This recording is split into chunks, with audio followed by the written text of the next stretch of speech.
A realm-shaking update came from the team behind Sorcery Contested Realm earlier today. And we have news about Frank Frazetta cards going alpha and beyond. There's a missing painting and there's a new promo box topper for the beta set. Stay tuned with us, we go through all the juicy news and we're also going to give you our viewpoint on these news. The first part of the news update was of course about the Kickstarter product and when we are going to get it. Unfortunately, the news was bad. It seems like all the fulfillment and the shipment is being pushed a little further into the future. So we have to find our patience and wait a little more before we're all going to get our glorious and juicy sorcery products. It seems like fulfillment is going to be pushed into the mid of July, and they are still not knowing when people in Australia and New Zealand are going to get their sorcery product. So have some pity on these poor sorcerers. Simon mentioned that the team has luckily only seen a few errors with misprints and the likes. If you have a look here, we're going to show you a little crimp card that was found by TCG family. This is one of the only instances of a crimp card we've seen. But there are also a couple of other issues. We have the well-known issues of the Moonclan Werewolf with the wrong artist attribution. We also have issues with the foils on other cards, such as the Immortal Throne. Here you can see that the text box has entirely been changed up with a different card. This is of course an issue and it's only affecting the foil version. As you see, this card is the ruler of Thal, and we got these photos from our friend from the Sorcery Gamblers Club. Here you can see, if you look very closely at specifically the A Immortal, that the foiling seems to be somewhat sloppy on some of the cards, and this is an issue I've seen on some other cards also shown in the Discord. It does seem like there is a little bit of a bleed or that it is not precise enough around the edges. But these are minor issues and there have only been a very few of them. I think it's important to acknowledge that Simon did take a lot of accountability in this update. He mentioned the fact that probably the mistake on Immortal Throne was due to the fact that they had been tinkering with the cards very last minute, and they probably shouldn't have, because that's how some of these errors slip through, and they have taken new procedures in place to make sure that this does not happen in any of the future sets. Sorcery is going to participate in Gen Con and they're going to have multiple events, and these events are already sold out. But they are highly encouraging people to stop by and say hi, because many members of the team are going to be there and there are going to be different events, and you can just bring your deck and you're probably going to find some people to play with. Unfortunately, bad news has hit the Gen Con for Sorcery, because there was a great first prize, and this first prize was an original painting of Crown of the Victor by Elvira Shakirova, and this painting has unfortunately been lost in the mail. It has gone missing, and the Postal Service have said that the painting is lost, and therefore the grand prize is also lost. We know that Eric is right now trying to find some kind of substitution for this painting, but it is of course a tragedy to lose original artwork. Now we come to the really juicy part, the beta edition update, especially around the beta delivery. So when Simon shared this first slide we're showing you right now, my initial thought was, oh no, we're going to have a delay of the beta edition because he doesn't show the September update on the slide.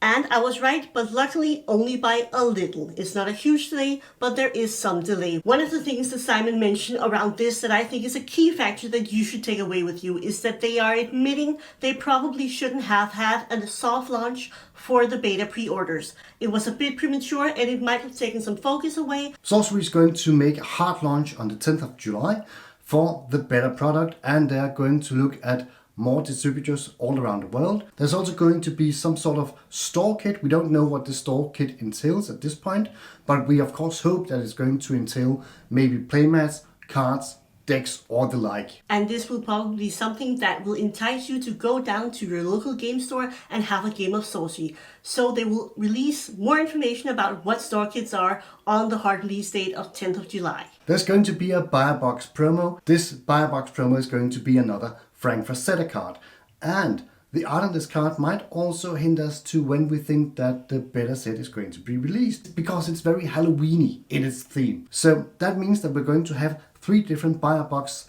promos. We're going to have the Rudy promo, the Team Covenant promo, and now we're going to have this new Frank Frazetta promo. Stay with us while we go into the release date and also what this promo looks like, and also how this might be a real game changer for the alpha market value. If you are getting any value out of this video and our other videos about Sorcery Contested Realm, please consider hitting the like button and subscribing for more videos like it. It really helps out the channel and we really appreciate it. Thank you. Sorcery is printing in China, and that has had some unforeseen consequences because COVID is still a thing in China. That has of course delayed the release of the beta set. We should now expect the beta to have its worldwide release launch on the 6th of October, and therefore the Frank Frazetta card was also really Halloween in its theme.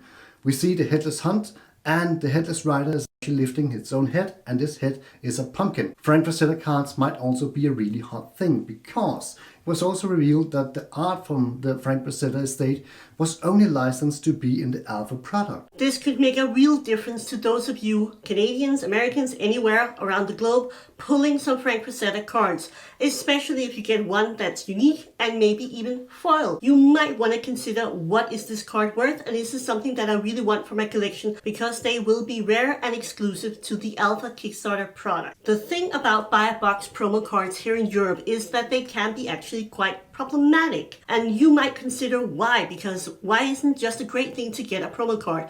Well, we see that promo cards don't make it to the end consumer, the buyer of the cards. We unfortunately have a lot of LGSs around in Europe that put them up for sale and auction instead because they want to make some extra money from these promo cards that were intended for the end buyer. So I really hope to hear what Sorcery and the team behind Sorcery are thinking about these promos, especially since we know we will not be getting any more Frank Frazetta cards in beta. This is your final chance to get a Frank Frazetta card, and might it just end up as something that's highly collectible, but not something that the buyers will get for their boxes.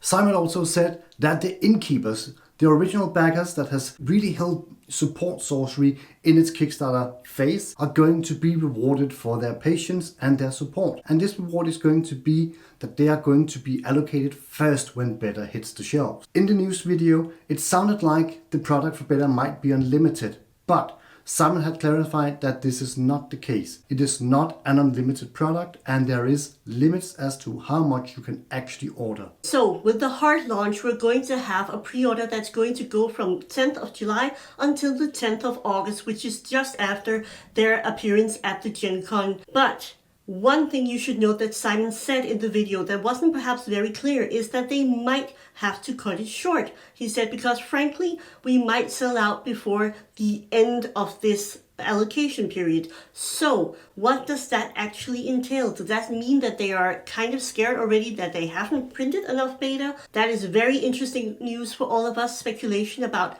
print numbers and print runs for beta. How much larger, if it's larger than alpha, will it be? It's great to see the information coming out from Sorcery to all us out here in the world, and it's great to see Simon being back on track. What is not so great is of course that they have been hit by delay after delay after delay, and even though we are really excited to know that beta might be coming the 6th of October, we might be worried that this is too optimistic on their part, because beta is going to be a worldwide launch, and hearing that there is COVID in China is going to make us a little bit unsure if it would not have been more prudent to just promise us to deliver in the end of October rather than at the start of October. It doesn't seem like there's an issue with the product at all. Every time someone opens it, the only response is, where can I get more boxes, because I just want to open some more. So hopefully what we'll see going forward is that they're going to deliver on all these promises. We must say the art in Sorcery in general has been absolutely gorgeous, and the Frank Frazetta cards are just marvelous little gems of nerd history, and therefore they are also iconic and therefore valuable. That begs the question, if these cards are going to skyrocket in value because they are going to be iconic and they're going to be very rare. Frank Frazetta has a huge fan base all around the world. He's known from his comic covers and all sorts of fantasy old school style. I think we need to perhaps reevaluate the market value of the Frank Frazetta cards in the alpha edition. We're not saying they're going to necessarily, go to the moon and everything and be hyperbolic about it, but I do think we need to have a good hard look at what they're worth. Also in terms of perhaps the pledge pack. The pledge pack has already gone up in price quite a lot because there's some really cool alternative art cards. Among them is the Occult Ritual with the Frank Frazetta art. But is it worth more now that we know it will only be for the Kickstarter edition?